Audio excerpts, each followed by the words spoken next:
জনাব ইঞ্জিনিয়ার ইশরাক হোসেনকে।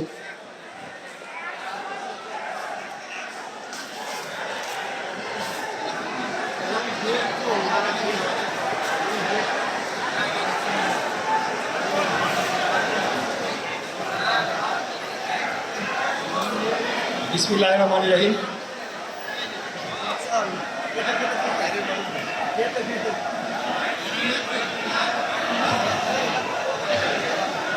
ঢাকা দক্ষিণ সিটি কর্পোরেশন শ্রমিক কর্মচারী ইউনিয়ন কর্তৃক আয়োজিত আজকের এই ইফতার মাহফিল এবং দোয়ার অনুষ্ঠানে উপস্থিত আছেন এই অনুষ্ঠানের সম্মানিত সভাপতি মোহাম্মদ আরিফ চৌধুরী। মঞ্চে উপস্থিত আছেন প্রধান বক্তা বাংলাদেশ জাতীয়তাবাদী দল বিএনপি চেয়ারপারসন দেশনেত্রী বেগম খালেদা জিয়ার বিশেষ সহকারী জনাব অ্যাডভোকেট শামসুর রহমান শিমুল বিশ্বাস। মঞ্চে উপস্থিত আছেন বাংলাদেশ জাতীয়তাবাদী শ্রমিক দলের সম্মানিত সভাপতি জনাব আনোয়ার হোসাইন।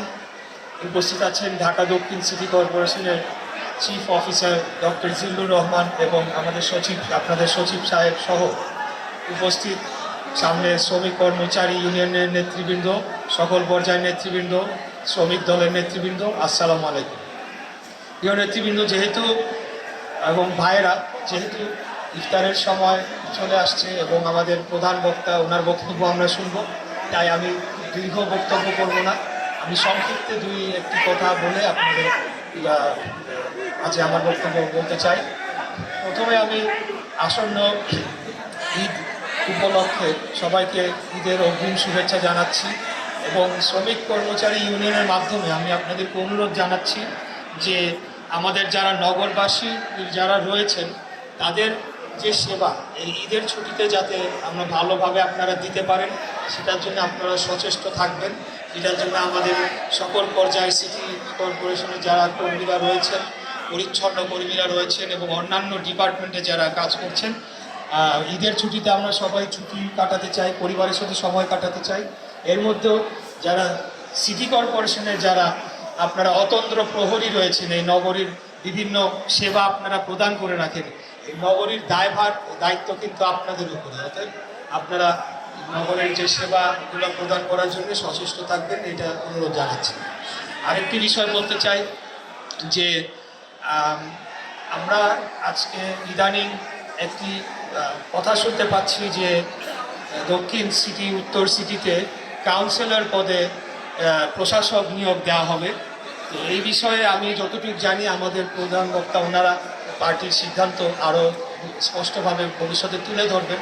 আমার জানা মতে যে এই প্রক্রিয়ার সাথে বাংলাদেশ জাতীয়তাবাদী দলের কেন্দ্রীয়ভাবে কোনো সিদ্ধান্ত নাই এবং এই প্রক্রিয়ার সাথে যারা যুক্ত হবেন তারা কিন্তু আসলে দলের বিপক্ষে অবস্থান করবেন বলে আমরা ধরে নিতে হবে।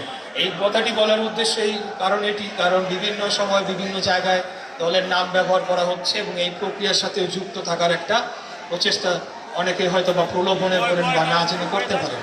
তা আমাদের কথা স্পষ্ট, বাংলাদেশে যে ছাত্র জনতার রক্তাক্ত গণ অভ্যুত্থান হয়েছে সেটার মূল উদ্দেশ্য ছিল বাংলাদেশে গণতন্ত্র প্রতিষ্ঠা করতে হবে, বাংলাদেশে জনগণের ভোটের অধিকার প্রতিষ্ঠা করতে হবে এবং জনগণের সরাসরি ভোটে নির্বাচিত একটি সংসদের মাধ্যমে একটি সরকার গঠন করতে হবে।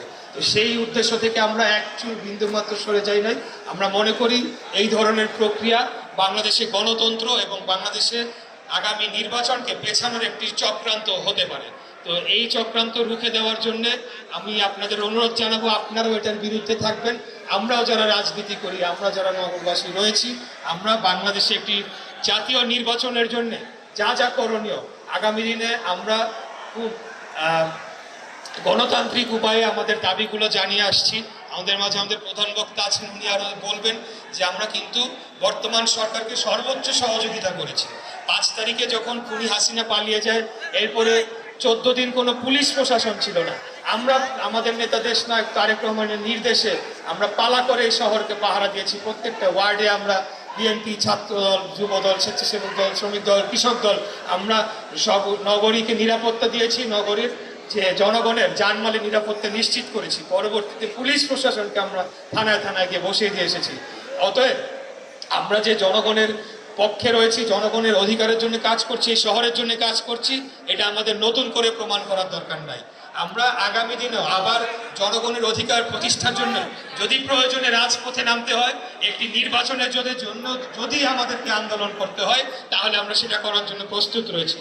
আমরা জোরালো দাবি জানাতে চাই আজকের এই সভা থেকে যে একটা সুস্পষ্ট রোডম্যাপ এবং নির্বাচনের সুস্পষ্ট সময়সীমা এই সরকার থেকে অবিলম্বে এটিকে ঘোষণা করা হোক, এবং এই বছর এই 2025 সালের ডিসেম্বরের মাধ্যমে, যেটা আমাদের সম্মানিত প্রধান উপদেষ্টা ডক্টর মোহাম্মদ ইউনূস উনি যেটি ঘোষণা করেছেন, সেই লক্ষ্য থেকে যাতে আমাদের এই লক্ষ্য থেকে যাতে বিচ্যুত করার জন্য যে অপশক্তি কাজ করছে সরকারের ভেতরে এবং বাইরে, তারা যাতে কোনোভাবেই সফল না হয়, এবং বাংলাদেশে গণতন্ত্র প্রতিষ্ঠার মাধ্যমে, সুষ্ঠু নির্বাচন প্রতিষ্ঠার মাধ্যমে জনগণের অধিকার জনগণকে ফিরে দাও, সেই জোরালো দাবি জানাচ্ছি।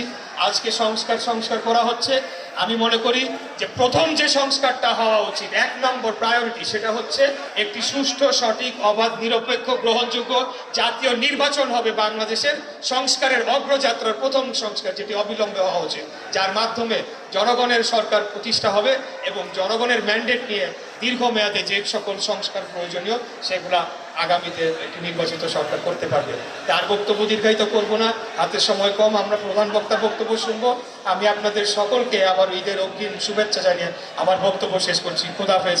বাংলাদেশ জিন্দাবাদ, বাংলাদেশ জাতীয়তাবাদী দল জিন্দাবাদ, শহীদ রাষ্ট্রপতি জিয়াউর রহমান অমর হোক, দেশ নেত্রী বেগম খালেদা জিন্দাবাদ, এবং আমাদের প্রাণপ্রিয় নেতা, আগামী দিনে বাংলাদেশের ভবিষ্যৎ, যিনি এই বাংলাদেশকে তার যে 31 দফা, সেটি খুনি হাসিনা পালিয়ে যাওয়ার আরো 1.5 বছর আগে, যখন কেউ সংস্কারের কথা মাথায় আনে নাই, যেটার প্রয়োজনীয়তা রয়েছে, তখনই তিনি 64টি রাজনৈতিক দলের সাথে আলাপ আলোচনার মাধ্যমে ঘোষণা করেছিলেন।